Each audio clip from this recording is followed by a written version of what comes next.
Hi, my name is Jessica Jacks. I'm a senior in the class of 2021. In the summer of 2017, I was privileged to work for an elderly woman, Dorothy Mainhood, who served as a missionary in Thailand for 40 years. I got to know this amazing woman and hear many stories about her life in Thailand.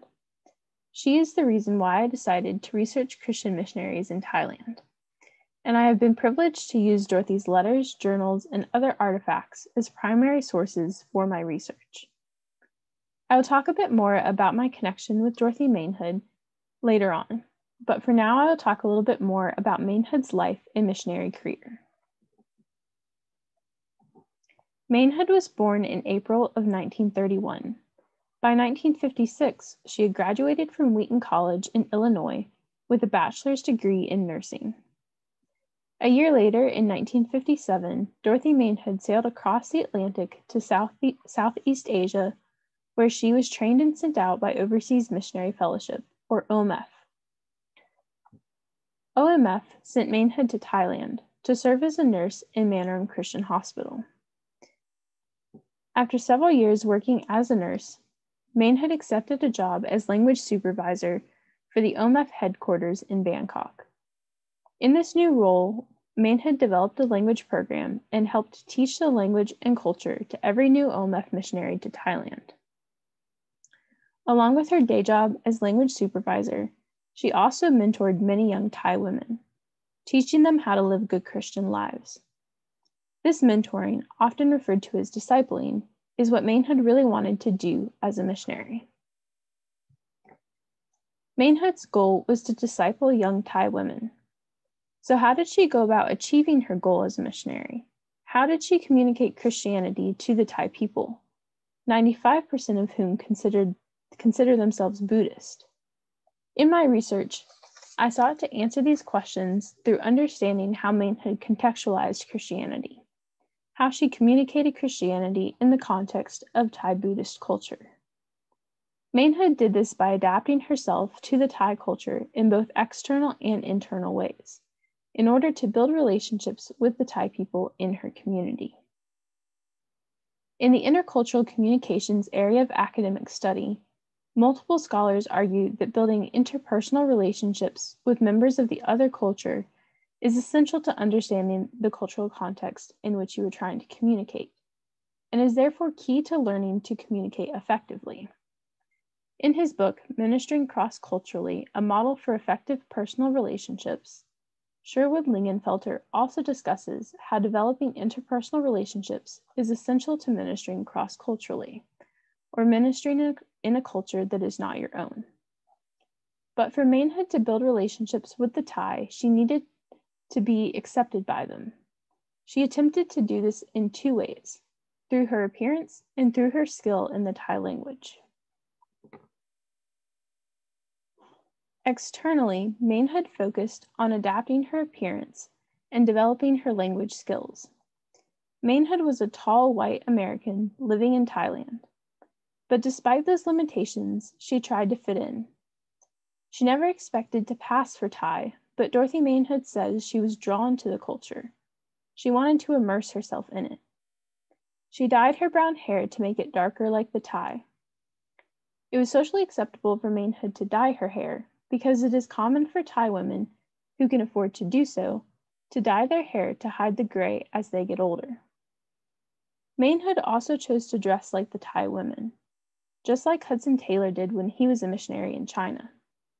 Taylor was the founder of OMF, which was previously China Inland Mission. Some of the clothes Mainhood brought back with her from Thailand were handmade, tailored by the Thai in Thai style, though the Thai style was quite westernized at this time. In these pictures, you can see that at least sitting down, Mainhood somewhat was able to blend in with the crowd.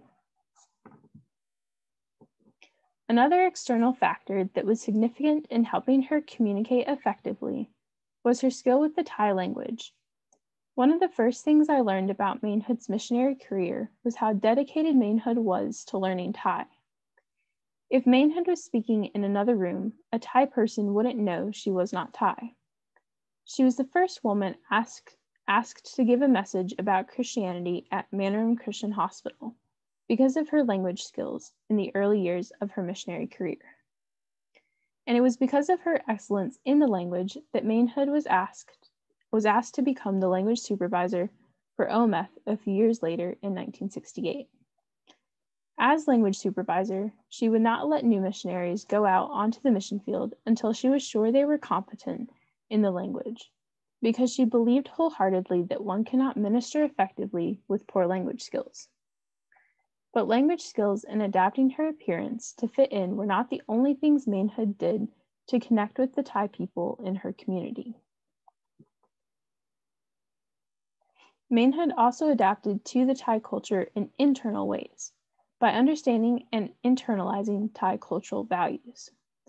Lingenfelter, who I mentioned earlier, discusses how understanding one's personal cultural values and shared cultural values, the values of your home country, as well as understanding the personal and shared cultural values of the people you minister to, are important parts of learning how to effectively serve and communicate across cultures. As an American, Mainhood's shared cultural values would have differed in many ways from the shared cultural values of the Thai. However, some of Mainhood's personal values aligned with Thai cultural values. Mainhood is people-oriented. She tends to avoid confrontation, and she is kind and gentle. These values and behaviors reflect Thai cultural values and would have further increased her ability to connect with them. Over time, as Mainhood embedded herself within the Thai culture, she developed a deeper cultural understanding and internalized more of the cultural values of the Thai, which further increased her effectiveness in communicating Christianity. In the beginning of Mainhood's missionary career, when she worked as a nurse, she discovered that she was able to build relationships with the Thai nurse aides more easily than other nurses, and the Thai nurse aides confided in her.